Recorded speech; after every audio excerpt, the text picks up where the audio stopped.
વડોદરાના ward number 7માં Bhajap ઉમેદવારનો વિરોધ, ભાગો ભાગોના નારા સાથે જનતાનો આક્રોશ.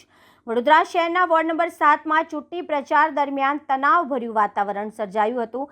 ભારતીય જનતા પાર્ટી ઉમેદવાર પ્રચાર માટે વિસ્તારમાં પહોંચતા જ સ્થાનિક લોકો દ્વારા જોરદાર વિરોધ કરવામાં આવ્યો હતો. મળતી માહિતી મુજબ પ્રચાર દરમિયાન રહેવાસીઓએ ભાગો ભાગો જેવા નારા લગાવી પોતાની નારાજગી વ્યક્ત કરી હતી. મોટી સંખ્યામાં લોકો એકત્રિત થઈને વિરોધ નોંધાવતા સ્થળ પર થોડીક વાર માટે તંગદિલીનો માહોલ સર્જાયો હતો. સ્થાનિક લોકોના કહેવા મુજબ વિસ્તારની મૂળભૂત સમસ્યા જેમ કે રોડ, પાણી અને સફાઈ જેવા મુદ્દાઓ લાંબા સમયથી બાકી છે, જેના કારણે લોકોમાં અસંતોષ જોવા મળી રહ્યો છે. આ ઘટનાના કારણે ચૂંટણી પૂર્વે વોર્ડ નંબર 7માં રાજકીય ગરમાવો વધુ તેજ બન્યો છે.